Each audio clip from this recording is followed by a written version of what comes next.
기다림 차원에서 인생을 크게 구분하면 기다림이 있는 자와 기다림이 없는 자로 구분이 됩니다. 기다림이 있는 사람은 기다릴 목표가 있고 목적지가 있는 사람이고, 기다림이 없는 사람은 목적지나 목표가 없는 사람입니다. 기다림이 있는 사람은 지향하는 목적이 있기에 오늘 열정을 가지고 열심히 살아갑니다. 그러나 기다림이 없는 사람은 하루하루를 그냥 살아갑니다. 참된 것을 기다리는 자들에게는 오늘 하루 열심히 최선을 살기 때문에 내일이 열립니다. 이런 차원에서 기다림은 희망의 몸부림인 줄로 믿습니다. 알렉산드리아 디마라고 하는 분이 그런 이야기를 해서요, 인간의 지혜는 단 두 단어, 기다림과 희망으로 집약된다. 우리 어릴 때는 성장하기를 기다리고, 가난할 때는 부할 때를 기다리고, 다 기다림입니다. 오늘 여러분이 예배 오면서도 하나님의 은혜와 복을 기다리면서 이 자리에 온 거 아닙니까? 부모가 되면 또 우리 자녀들이 잘 되기를 기다리고, 성도의 삶은 이 땅에서도 복되게 살지만 영원한 하늘나라 하나님의 하나님의 얼굴을 맞대는 그곳을 기다립니다.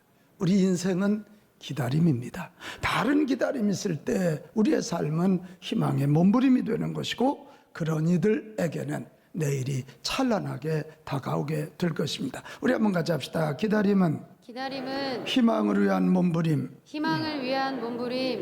이 성탄의 계절이 되면 정말 제 가슴 깊이 따뜻하게 다가오시는 두 분이 계세요.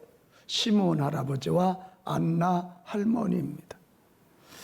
동방 박사도 목자들도 대단하지만 약간 왠지 멀어요. 근데 이 두 노인들은 부모님 같고 신앙의 어른으로 다가오기 때문에 참 가까이 느껴져요. 이 두 노인을 한마디로 표현하라면 기다림의 미학을 아시는 분들이다, 이렇게 표현하고 싶어요. 기다릴 것을 기다렸고, 끝까지 기다렸고, 결국 기다림의 목적을 달성하였고, 그것 때문에 기쁨과 찬송으로 인생을 마무리하고 있는 거예요. 오늘 우리가 읽은 성경은 다른 것이 아니고, 아기 예수님이 이 땅에 태어나셔서 8일째 되면 유대인 남자들은 정결례를 행하러 성전으로 올라가거든요. 그때 요셉과 마리아가 예수님을 안고 올 때 구주 예수님을 기다렸던, 구세주를 기다렸던 이 시몬과 안나가 예수님이 구주인 것을 알고 품에 안고 그냥 하나님께 감사하고 찬송하는 내용입니다. 평생 기다렸던 그 구세주가 지금 자기 품 안에 안겨 있는 거예요. 여러분 상상해 보십시오. 얼마나 가슴 벅찬 시간이었겠어요. 그래서 시몬 할아버지가 29절에서 32절에 보면 이런 찬송을 합니다. 주제여, 온 땅의 주인 되시고 통치하시는 하나님이시여, 이제는 말씀하신 대로 종을 평안히 놓아주시는도다. 이제는 제가 기다릴 거 기다리고 기다림의 대상인 구주를 만났습니다. 그 얘기잖아요. 근데 지금 죽어도 여한이 없습니다. 그 얘기입니다. 내 눈이 주의 구원을 보았사오니 이는 만민 앞에 예비하신 것이요 이방을 비추는 빛이요 주의 백성 이스라엘의 영광이니이다. 할렐루야. 네. 그 노인이 너무 감격스러웠어요. 구세주이신 아기 예수님을 품에 안고 이런 찬송을 부르고 있는 것입니다. 지금 우리는 기다림의 시간인 대강절을 보내고 있어요. 이 대강절 그냥 보내면 안 됩니다. 무엇을 기다려야 할지를 알아야 되고, 그것을 어떻게 기다려야 하는지를 배우고, 그렇게 살아서 오늘을 의미 있고 오늘을 값지게 살 수 있어야 되는 것입니다. 그런 이들에게 내일이 있습니다. 그런 이들에게 찬란한 미래가 있는 것입니다. 자, 그러면 이 대강절에 우리는 무엇을 기다려야 될까? 오늘 시몬과 안나가 그걸 알려줍니다. 시몬과 안나의 기다림은 다른 것이 아니라 구세주를 기다렸어요. 구세주의 탄생을 기다렸다고요. 성탄을 기다렸다고. 나는 오늘 저와 여러분도 정말 2021년 너무도 암울하고 너무도 슬프고, 작년에 우리 2020년 성탄절 예배도 못 드려서 그렇게 울었어요. 근데 금년에는 예배는 드리지만 또 오미크론 이 확산 때문에 모두가 슬퍼하고 모두가 어려워하는 이때예요.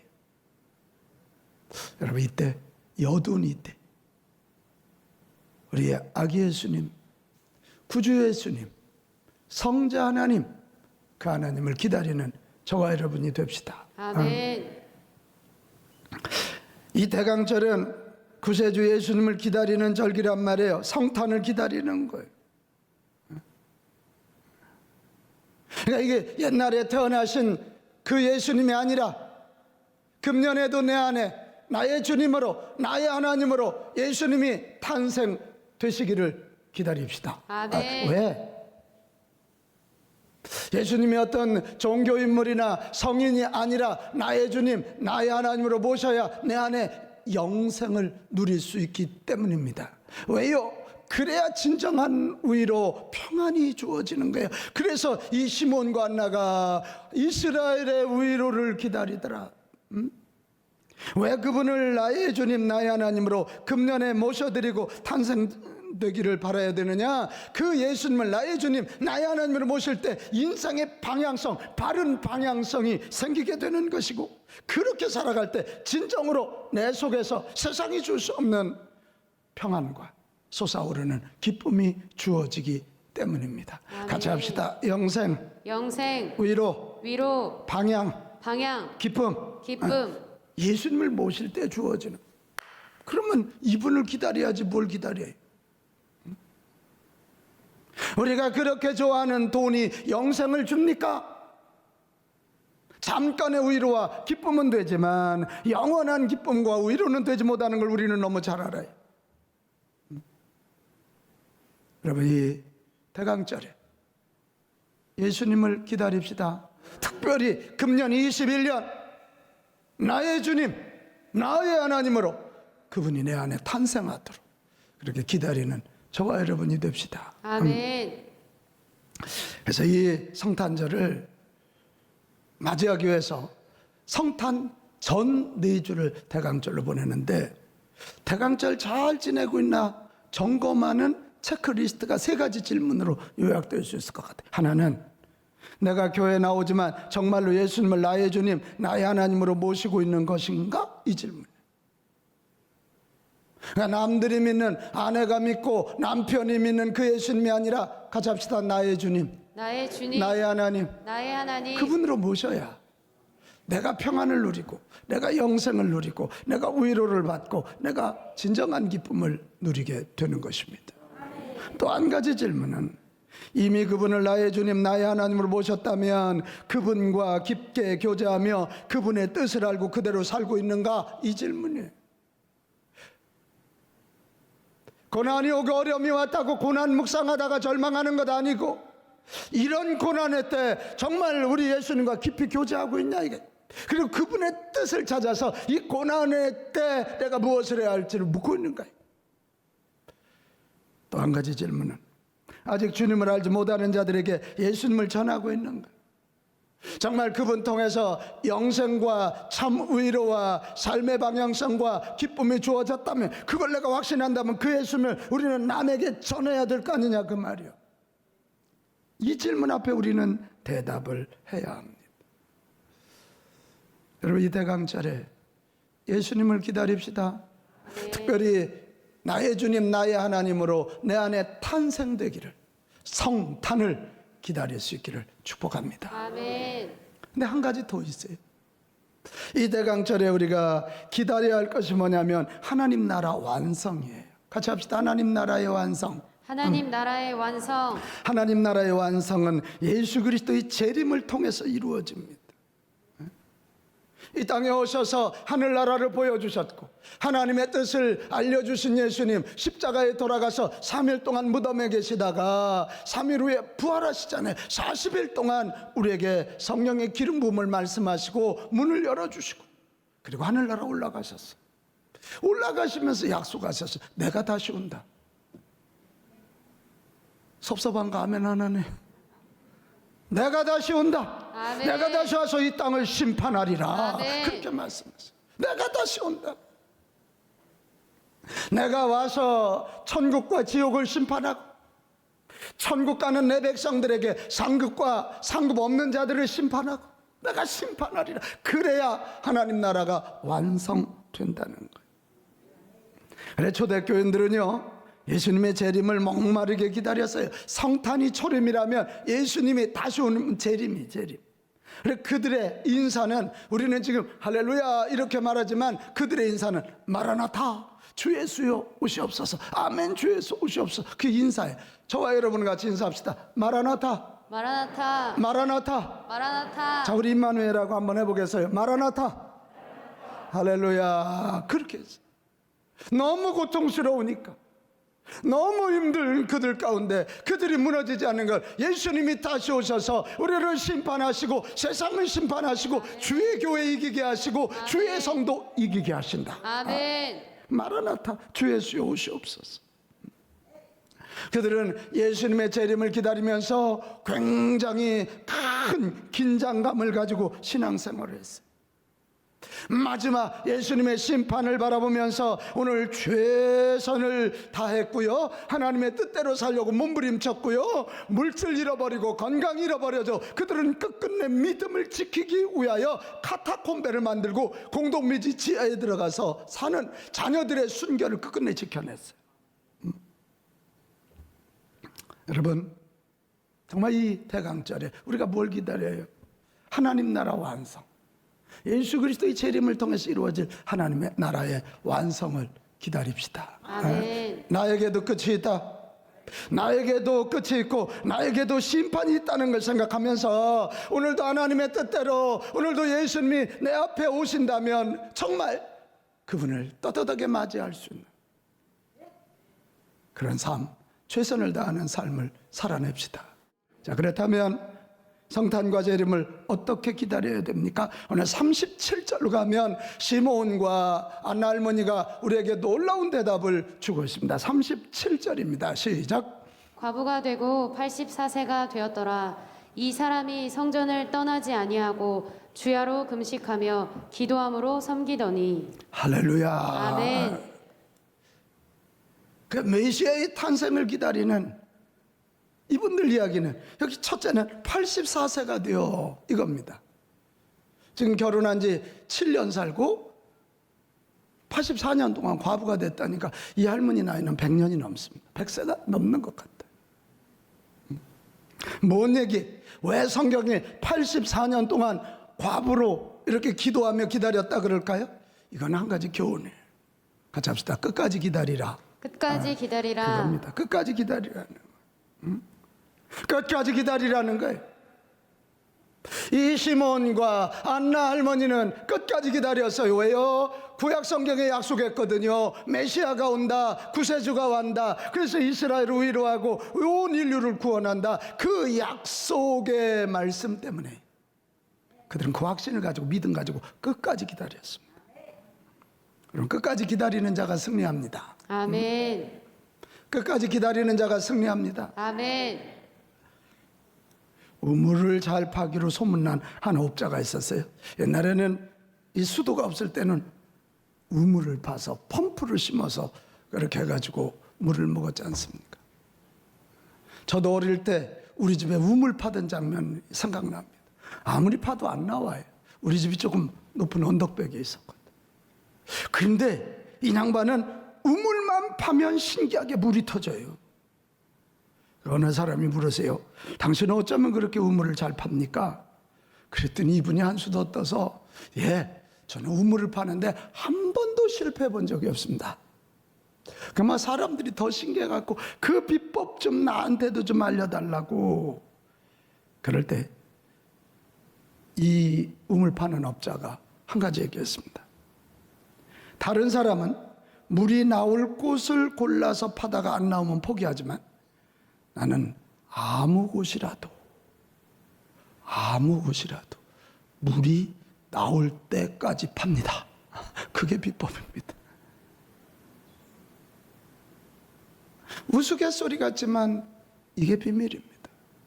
될 때까지 만날 때까지, 아멘. 성취될 때까지. 아멘. 다시 합시다. 끝까지 기다리자. 끝까지 기다리자. 아멘. 아멘.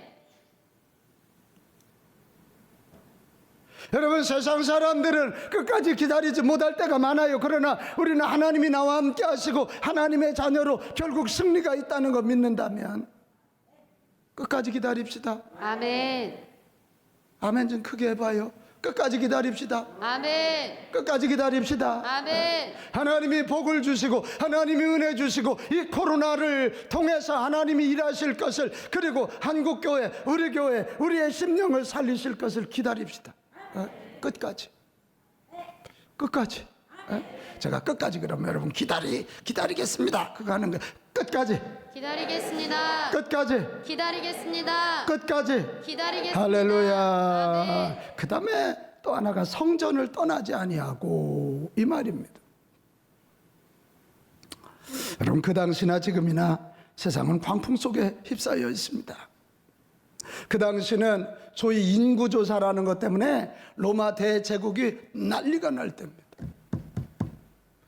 우리는 뭐 이 5천만 이 인구 가지고도 난리인데요, 그 당시 로마 제국은 유럽 전역, 아시아, 이 서남 아시아 전역, 그리고 아프리카 전역이니까 뭐 어마멍청하죠. 오늘날처럼 컴퓨터가 있는 시대도 아닙니다. 정산 시스템이 되어 있는 때가 아니에요. 그런데 인구조사를 해야 돼요. 두 가지 이유예요. 하나는 세금을 걷어야 되고, 하나는 군 병력을 차출해야 되기 때문에. 이건 보통 일이 아닙니다. 그러니까 예수님이 왜 말구에서 태어나셨냐면 각자 자기 호적지로 가라는 거예요.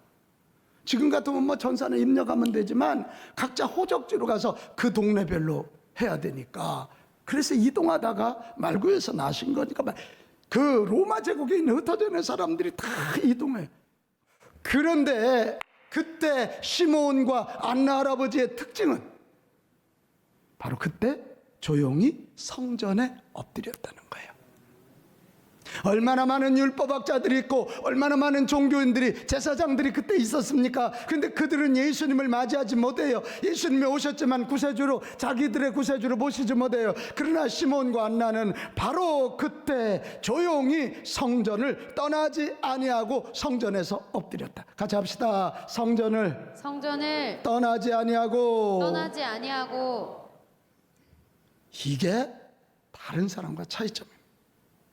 여러분, 세상은 정말 다사다난합니다. 이럴 때 성전에 와서 조용히 엎드리는 저와 여러분 됩시다. 그럼 하나님의 음성이 들려요. 오늘 시몬 할아버지는 25절에 보면 성령이 그 위에 계시더라. 26절 성전에 있는 시몬에게 성령의 지시를 받았더니 27절 성령의 감동으로, 이런 얘기가 있어요. 물론 성령님이 성전에만 있는 건 아니지만, 그래도 소용돌이 속에 있는 세상에서 거기에 휩쓸려 가지 아니하고 하나님의 성전에 와서 엎드리니 듣게 해주시고 지시하여 주시고 아멘. 보게 하여 주셨다. 아멘. 이것입니다. 기다림은 기도를 낳고, 기도는 기다림을 주고, 기다림을 완성케 하는 줄로 믿습니다. 이런 얘기하면 그래요. 아이고, 시몬 할아버지하고 안나 할머니 할 일 없잖아요.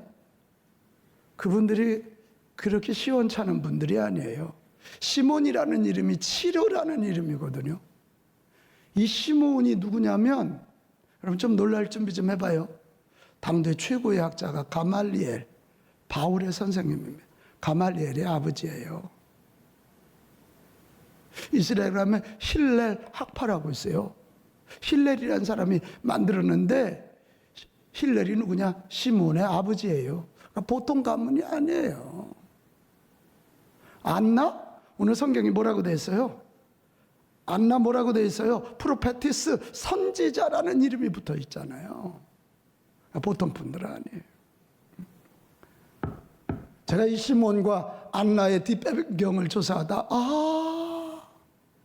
이 두 노인은 그냥 노인이 아니라 그 당시 이스라엘의 영적인 어른들이었구나, 이런 생각이 들어요. 오늘 성탄과 재림을 우리가 어떻게 기다려야 돼요? 내가 아버지입니까? 가정의 어른이잖아요. 엄마입니까? 가정의 어른이잖아요. 교회 목사요, 장로요, 권사요, 집사요, 어른이잖아요. 이 시대 우리가 사는 길, 이 시대 성탄을 맞이하고 이 시대 하나님 나라의 완성을 맞이하기 위해서는 공동체의 어른들이 먼저 엎드려야 됩니다. 먼저 주야에 금식하며 엎드려야 됩니다. 기다림은 절대로 시간 낭비가 아닙니다. 성경 로마서 5장 4절에도 인내는 연단은 소망을 이루는 줄 알미로다. 인내, 기다림이 우리를 훈련하고 연단이 결국은 소망을 이룬다. 여러분, 기다림은 희망을 위한 몸부림입니다. 아멘. 제가 한 이야기하고 오늘 말씀 마칠 건데요. 한 건물 앞에서 꽃을 파는 할머니가 있었어요. 참 얼굴에 주름도 많고 옷차림도 허름했습니다. 근데 그 표정이 너무 밝아서 그 할머니 옆에만 가면 사람들 마음이 이렇게 오그라졌던 마음이 펴졌어요. 그걸 누가 유심히 보고 있었냐면 그 건물 주인 사장님이 보고 있었어요. 어느 날 사람들이 없을 때 사장님이 이 할머니에게 묻습니다. 할머니, 무슨 좋은 일이 많으신가 봐요. 표정이 항상 밝아 보여요. 그랬더니 할머니가, 사장님 무슨 소리예요? 제 걱정을 트럭에 담으면 100대분도 넘을 겁니다. 그러니까 이 사장님이 더, 그런데 어떻게 이렇게 밝으세요? 그랬더니 비법을 사장님 하나 알려드릴까요? 알려주세요. 저는 3일 법칙이 있습니다. 3일 법칙이요. 나 예수님을 믿거든요. 예수님이 십자가에 달려 돌아가셔서 3일 동안 무덤에 계셨고 3일 이후에는 부활하셨거든요. 저는 어떤 고난과 어떤 고민거리, 걱정거리 오면 3일을 이렇게 묻어둡니다. 그러더니 이 할머니가 씩 웃으면서 사장님한테, 신기한 건요, 3일만 기다리면 걱정이 그냥 없어지는 걱정이 대부분이에요. 대부분이에요. 그리고 진짜 걱정해야 할 건 내가 우리 주님께 기도하면 됩니다. 예수님이 부활하신 것처럼 3일이 지나고 나면 나에게 새로운 서광이 비치기 때문입니다. 그럼 오늘 여기도 부부싸움하고 온 분이 2분 계실 것 같아요. 못 참아서 되게 일어나요. 화가 이만큼 났을 때 침을 3번만 삼켜봐요. 3번만 삼켜도요, 큰 싸움 안 납니다. 10초만 참아봐요. 3일? 거의 끝나. 나는 그래 이 할머니의 이야기를 들으면서, 야, 할머니의 3일의 법칙은 기다림의 법칙인데, 특별히 부활을 기다리듯 희망스러운 내일을 기다리는 희망의 몸부림이다. 그런 결론을 내리게 됐습니다. 여러분, 이 대강철에 동방 박사와 같이 화려한 기다림은 할 수 없을지라도 두 노인의 성숙한 기다림을 실천하는 우리 모두가 됩시다. 아멘. 놀라운 성탄절이 기다릴 것이고 주님의 재림의 날 상 받는 인생이 될 줄로 믿습니다.